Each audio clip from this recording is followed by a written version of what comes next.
Assalamualaikum warahmatullahi wabarakatuh. Bismillah walhamdulillah wassalatu wassalamu ala rasulillah wa ala alihi wa sahbihi wa mawala. Para pemirsa TV Rasil dan Radio Rasil dimanapun Anda berada, semoga rahmat, barakah dan maghfirah Allah subhanahu wa ta'ala selalu menyertai kita semua. Alhamdulillah, 3 hari berturut-turut kita telah membahas yaitu tentang aneka rahasia yang ada di dalam ibadah puasa yang kita lakukan di bulan Ramadan. Kita telah bahas tentang rahasia niat, kemudian rahasia sahur, dan rahasia iftar. Kali ini yuk sama-sama kita kaji apa yang pernah dikatakan oleh Nabi dalam satu hadis, di mana beliau mengatakan, sumu tasihhu. Artinya, berpuasalah kamu semua, tasihhu, niscaya kamu akan sehat. Subhanallah. Ini satu jaminan yang luar biasa.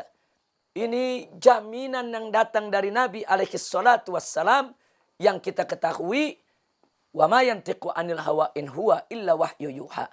Tidaklah Nabi alaihi salatu wassalam itu mengucapkan suatu ucapan berasal dari hawa nafsunya, melainkan merupakan wahyu yang diwahyukan oleh Allah subhanahu wa ta'ala, yaitu kepada diri beliau alaihi salatu wassalam. Nah, ahibba'il kiram, ketika kita membaca hadis sumu tasihhu, puasalah kalian, niscaya kalian akan sehat, tentu ini secara eksplisit Nabi menginformasikan kepada kita bahwa puasa itu sehat. Nah, sekarang yang jadi pertanyaan adalah, betulkah puasa itu mendatangkan kesehatan? Ternyata para ahli medis di zaman ini setelah melakukan penelitian yang mendalam selama bertahun-tahun tentang hikmah daripada puasa, akhirnya para ahli medis di dalam berbagai seminar, di dalam berbagai tulisan, di dalam berbagai makalah, di dalam berbagai kesempatan, banyak di antara mereka yaitu yang menyampaikan bahwa memang puasa itu membawa yaitu nilai kesehatan yang luar biasa untuk tubuh orang yang berpuasa. Antara lain itu informasi medis yang kita dapatkan bahwa puasa itu 1, akan memelihara organ pencernaan. 2, membersihkan tubuh dari toksin-toksin, dari racun-racun yang bisa merusak tubuh. 3, bisa menekan kadar gula darah. 4, bisa menjaga kestabilan ginjal. 5, bisa menyeimbangkan kolesterol. 6, akan mampu melancarkan peredaran darah. 7, bisa menormalkan kerja saraf. 8, menyegarkan jaringan otak. 9, menstabilkan pertumbuhan sel dalam tubuh kita.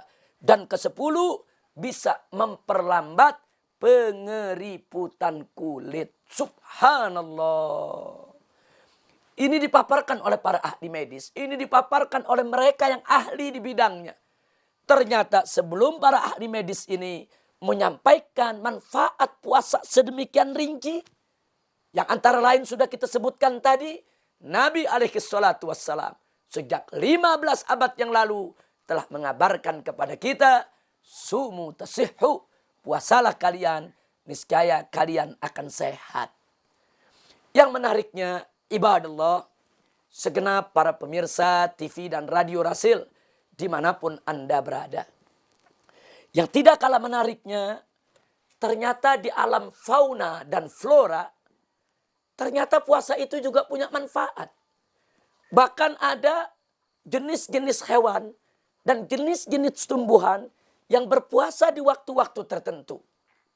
Di antara lain, 1, mari kita perhatikan ayam betina ketika sedang mengerami telurnya untuk ditetaskan.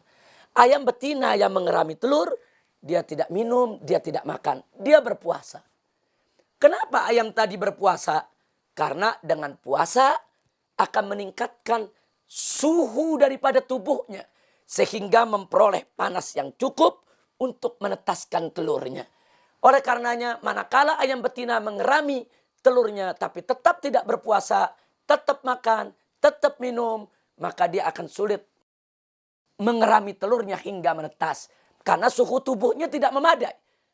Subhanallah. Ternyata ayam itu memiliki naluri. Kalau ingin mengerami telur, kalau ingin menetaskan telur, kalau ingin mendapatkan generasi penerus, maka dia harus berpuasa. Dan ayam-ayam betina tadi berpuasa. Subhanallah. Bukan hanya ayam. Bahkan sampai binatang yang bernama ular. Itu ketika ingin mengganti kulit dari kulit lama yang dianggapnya sudah usang. Ingin diganti dengan kulit baru yang lebih bagus. Ternyata ular-ular tersebut juga berpuasa. Kenapa ular itu berpuasa? Supaya naik panas suhu tubuhnya. Begitu naik panas suhu tubuhnya, maka kulit-kulit lama akan terkelupas. Begitu kulit-kulit lama terkelupas, datanglah kulit baru yang lebih bagus. Subhanallah. Ternyata ular pun diberikan oleh Allah naluri. Kalau ingin kulit yang baru, kalau ingin kulit yang lebih bagus, kalau ingin kulit yang lebih baik, maka ular harus berpuasa. Nah, makanya kadang-kadang ular itu kalau kita perhatikan sedang ganti kulit, itu biasanya yaitu mati suri. Artinya dia tidak mati betulan, dia tidak bergerak. Sebetulnya dia sedang berpuasa. Dia tidak mau makan, dia tidak mau minum, dia tidak mau melakukan gerakan apapun. Biar badannya ini agak sedikit meningkat suhu tubuhnya. Begitu panas, maka kulit-kulit lamanya akan terkelupas. Subhanallah, walhamdulillah, wala ilaha illallah, wallahu akbar. Bahkan belakangan ini, ditemukan oleh para ahli flora, ada beberapa jenis tumbuhan, itu di bulan-bulan tertentu mereka berpuasa. Mereka tidak menyerap makanan melalui, yaitu daripada menyerap air daripada akarnya, atau mengelola daripada makanan melalui daun-daunnya yang terkena daripada sinar matahari. Ada di saat-saat tertentu mereka berpuasa. Mereka tidak makan, mereka tidak minum. Untuk apa? Supaya di waktu berikutnya tatkala musim berkembang, dia bisa menghasilkan bunga-bunga yang bagus, bunga-bunga yang baik. Subhanallah, lagi-lagi tumbuhan untuk mendapatkan bunga yang baik, bunga yang bagus, bunga yang bau semerbak, yang wangi. Ternyata ada jenis-jenis tumbuhan tertentu yang harus berpuasa terlebih dahulu. Nah, dari sini bisa kita katakan, kalau hewan bisa mendapat manfaat dari puasanya, kalau tumbuhan bisa manfaat dari puasanya, apalagi manusia yang memang diperintahkan oleh Allah secara khusus untuk berpuasa di bulan Ramadan. Maka yakinlah, puasanya manusia betul-betul akan membawa dampak yang sangat positif. Dampak kesehatan yang luar biasa. Sebagaimana telah dinyatakan oleh para ahli medis. Sebagaimana telah dikabarkan 15 abad yang lalu oleh Nabi kita Sayyiduna Muhammad SAW. Oleh karena itu, kaum muslimin dan muslimat, jangan Anda pernah ragu untuk berpuasa. Jangan pernah Anda merasa berat untuk berpuasa. Ternyata berpuasa itu adalah untuk kebaikan kita juga. Kebaikan dunia dan akhirat. Kebaikan dunia untuk kesehatan kita. Dan kebaikan akhirat adalah untuk kebahagiaan kehidupan kita. Yaitu di alam akhir nanti. Ibadallah, setelah apa yang kita sampaikan barusan, akhirnya saya ingin ingatkan. Bagaimana puasa yang membawa kesehatan? Tentu puasa itu harus mengikuti puasanya Nabi. Bagaimana puasanya Nabi?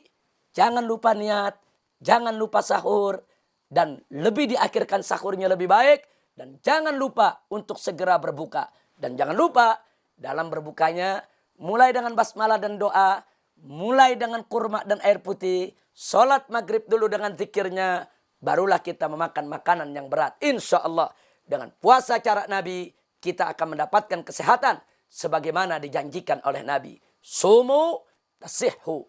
Puasalah kamu, niscaya kamu akan sehat. Sekian, terima kasih atas segala perhatiannya. Mudah-mudahan Allah memberkahi kita semua. Jangan lupa, mari selalu kita jaga persatuan kesatuan Islam. Jangan berpecah belah. Hadani Allah wa iyyakum ila siratihil mustaqim. Wassalamualaikum warahmatullahi wabarakatuh.